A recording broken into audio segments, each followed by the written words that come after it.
This is the MicroPro overview video for the Mach 2 series. Going from left to right here on the top row, we have gain 1.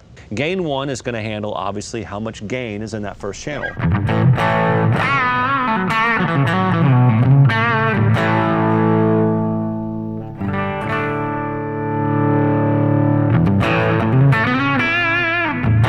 As we go to the right of that, we have a boost knob, and the boost knob is going to work in conjunction with a knob to the right of that. And that's a selector switch, which is going to give you 6 different options. Now the boost knob is how much of the boost you want. The first choice is off. That means no boost whatsoever. The second one is scoop, then there's bright, and then there's loud.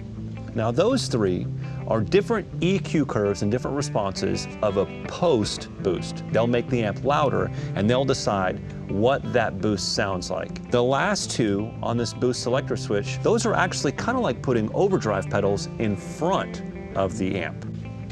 Let's move to the right. To the right of that, we have a full EQ complement, bass, mid, and treble. To the right of that, we have a limiter. A limiter is actually going to, as you increase the limiter, it's going to bring down the gain. It's also going to add a little bit of a squish, kind of a compression feel. Now, if you're used to an amplifier that has a lot of sag, a lot of power amp squish and give to it, increasing the limiter is going to give you that back. The next 2 knobs are the tremolo and the rate. Tremolo is going to give you the depth of the trem, and then you also have a rate, and the rate is going to be how fast the tremolo is working.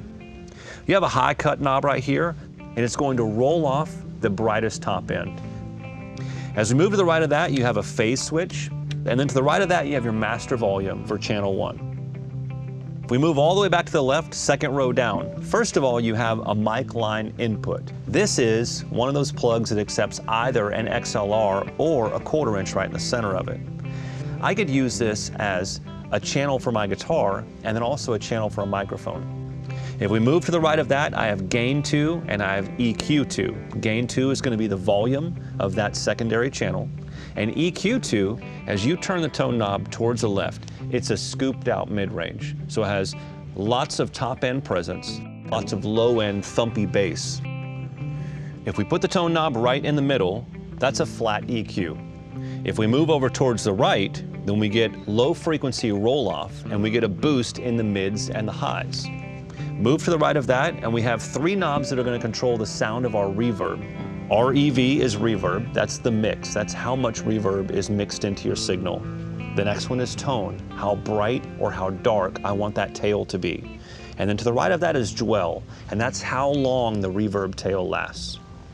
If we move to the right of the reverb controls, we're going to get a 6-position switch, and it really kind of defines the personality of your Quilter amplifier. The first one is labeled full Q, and full Q is Quilter's own mojo. It's what they believe a guitar amplifier should sound like. Now, coincidentally, full Q is actually the voicing that is built into and standard for the Quilter Aviator line.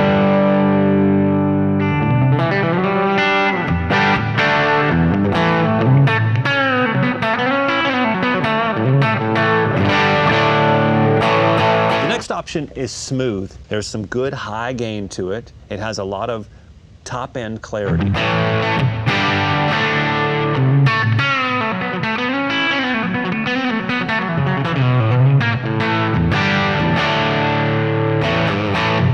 Lead is more of a British amplifier that has a ton of crunch. It's classic rock and roll sound.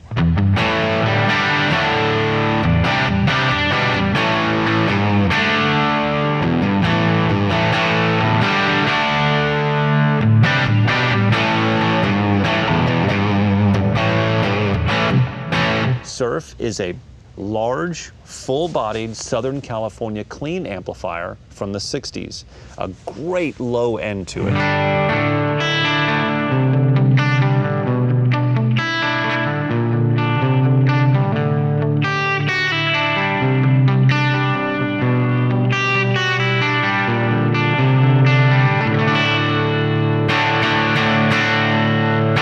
We move over to Brown. Brown is another British amplifier, but it has more of a crumbly gain to it.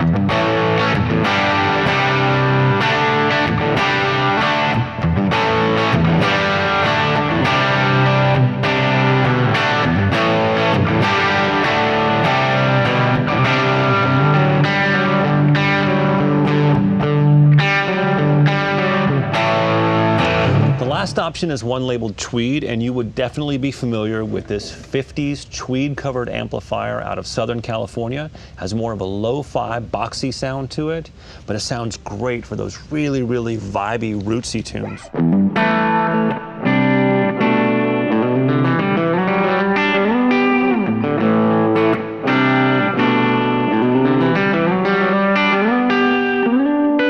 That voicing knob is going to apply to both channel 1 and channel 2. So how you set the personality of your MicroPro applies universally. As we move around to the back side of the amplifier, there's a handful of ins and outs back there that are really important and really unique. The first one is the XLR direct out. Moving to the right of that, we have our effects send and returns. Next to the send and return of the effects loop, you have the place to plug your foot pedal in.